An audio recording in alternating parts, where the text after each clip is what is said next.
Hello everyone, my self Altaf. आज का जो हमारा टॉपिक है डायूरेटिक्स एंड एंटी डायूरेटिक्स। पिछली क्लास में हमने बात किया था रेनिन एंजियोटेंसिन सिस्टम्स की ड्रग्स। तो आज हमारा टॉपिक है डायूरेटिक्स। देखते हैं डायूरेटिक्स क्या होता है। Unit second, drug use in urinary system. Basically आज का हमारा जो टॉपिक है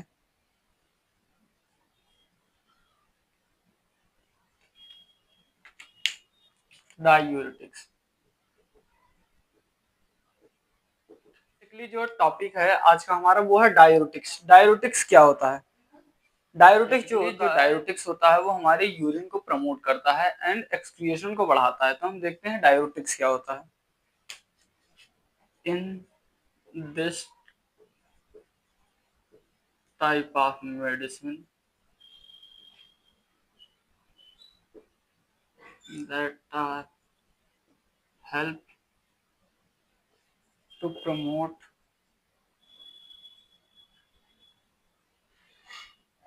the excretion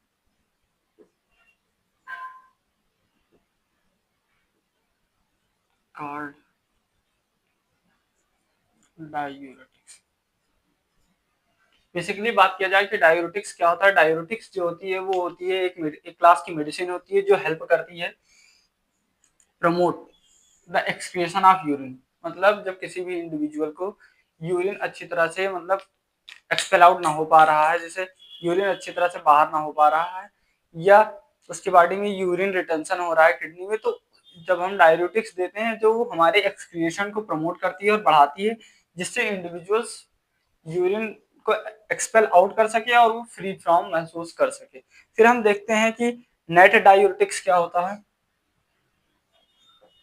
net diuretics, general net diuretics जो होता है वो हमारे रीनल एक्सक्रीशन में सोडियम को एक्सक्रीट कराने में हेल्प करता है। Net to promote sodium excretion in the kidney. ये जो नेट डायूरेटिक्स होता है वो हमारे सोडियम को एक्सक्रीशन कराने में हेल्प करता है। जैसे हमारी जो किडनी होती है उसमें फ्लूइड, इलेक्ट्रोलाइन, सोडियम, पोटेशियम होता है, तो उन्हें एक्सक्रीट कराने में नेट डायूरेटिक्स हेल्प करता है। फिर हम देखते हैं डायूरेटिक्स जो होती है वो किन किन क्लास में आती है। जैसे डायूरेटिक्स के बहुत सारे क्लासिफिकेशन है। फिर हम देखते हैं डायूरेटिक्स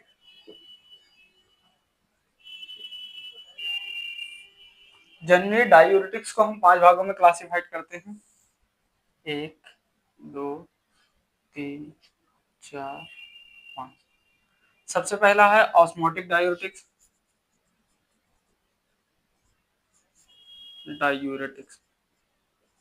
दूसरा है कार्बोनिक एनहाइड्रेज डायूरेटिक्स। तीसरा है थियाजाइड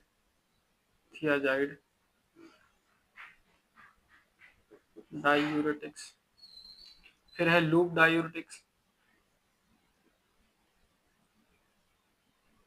फिर है sodium potassium sparing diuretics.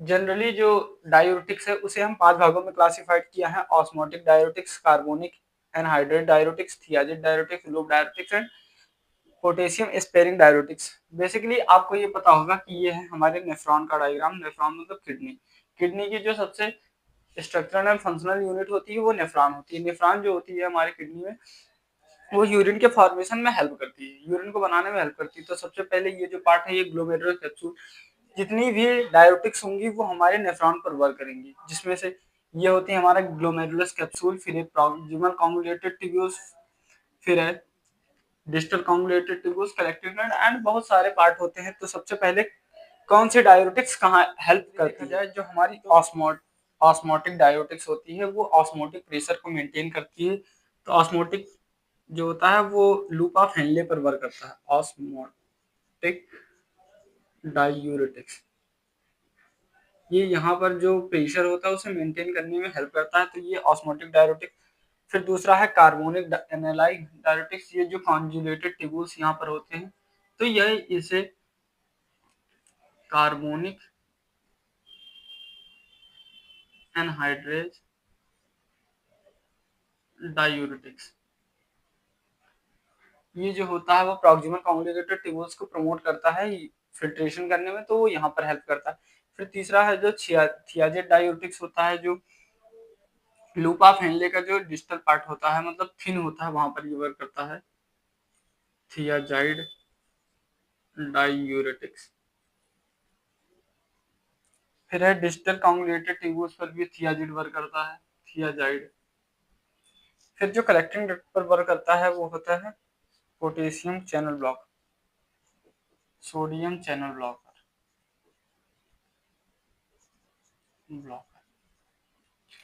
Basically इसकी क्लासिफिकेशन से हमें ये समझ में आता है, जो हमारे नेफ्रॉन्स होते हैं वो उसमें ये सारे स्ट्रक्चर्स होते हैं।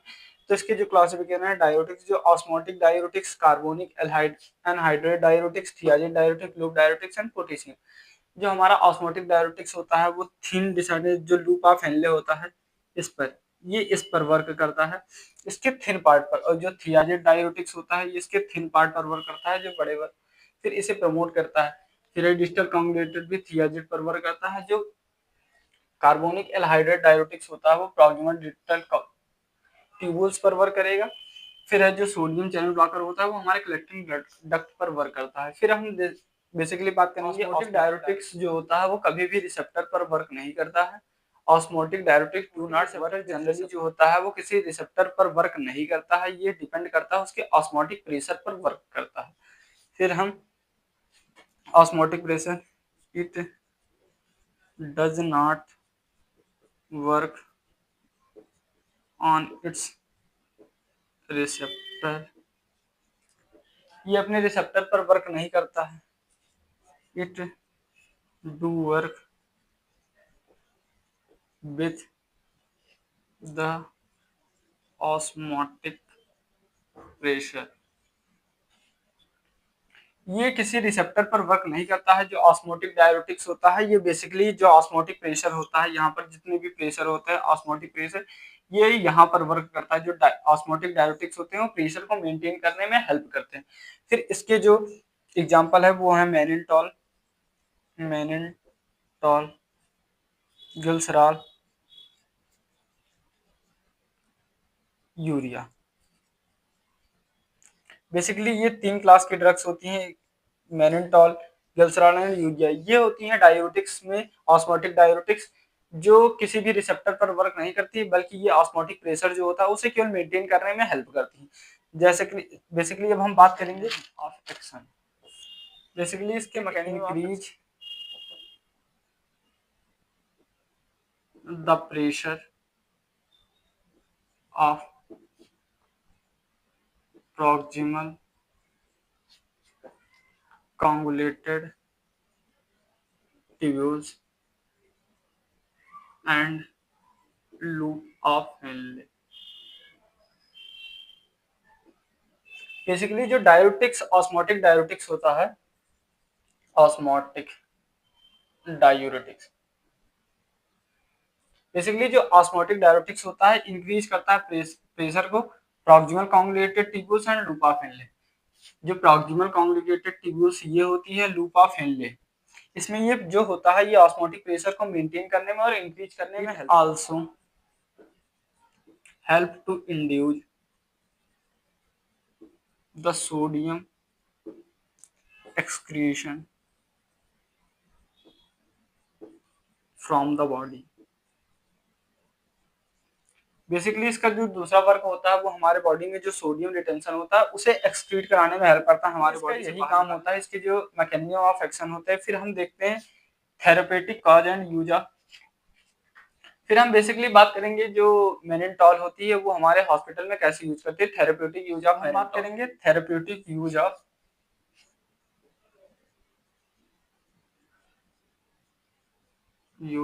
Osmotic pressure. Therapeutic use of osmotic diuretics. Generally हम बात करेंगे मेनिनटॉल.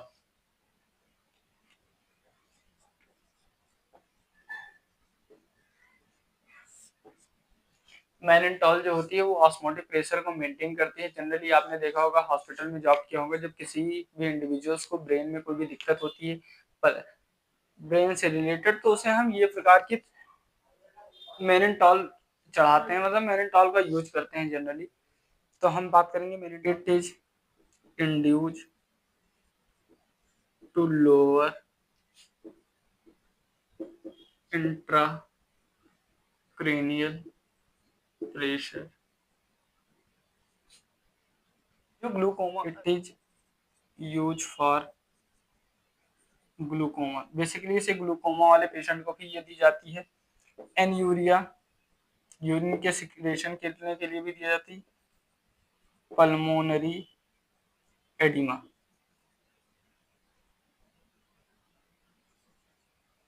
Severe dehydration.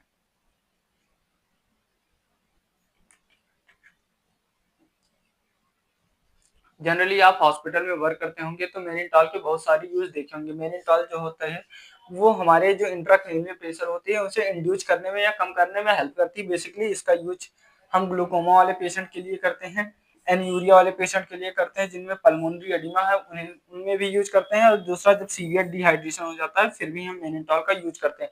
अब हम बेसिकली इसके डोजेस एंड रूट की बात करेंगे.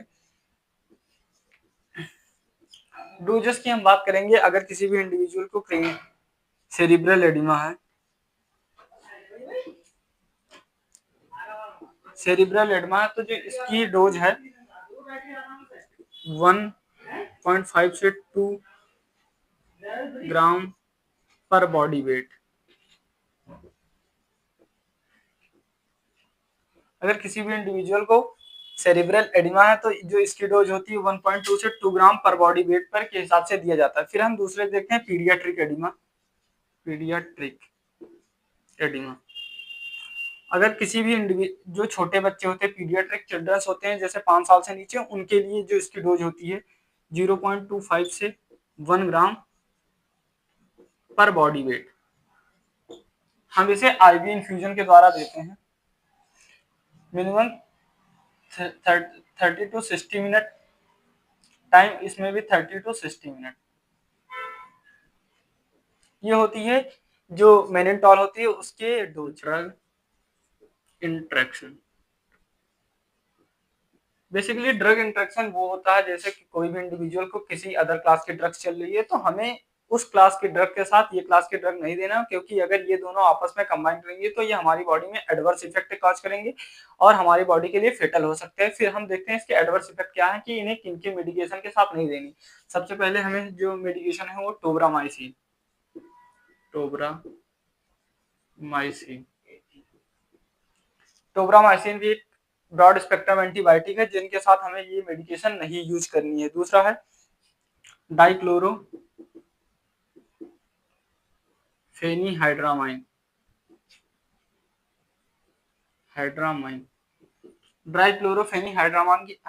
के भी साथ हमें ये ड्रग्स यूज नहीं करनी है. दूसरा है एंटीजी. अगर किसी इंडिविजुअल को हाइपरटेंशन है तो उन्हें एंटीजी मेडिकेशन चलती है, तो हमें भी इसके साथ हमें मेनिनटॉल को यूज नहीं करना है या मेनिनटॉल को नहीं देना. फिर हम देखते हैं इसके साइड इफेक्ट.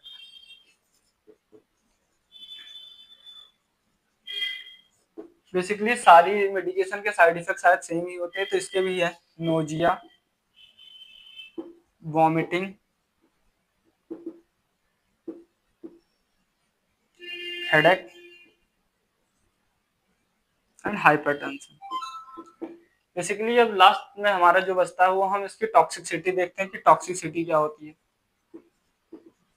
बेसिकली टॉक्सिसिटी की बात करें, जब हमारे ब्रेन में किसी प्रकार की दिक्कत हो जाती है तो हम इसे एक्सेसिव यूज नहीं कर सकते हैं, जिससे हमारा ब्रेन इसे फिल्टर नहीं कर सकता है, तो ये हमारे लिए फेटल हो सकता है.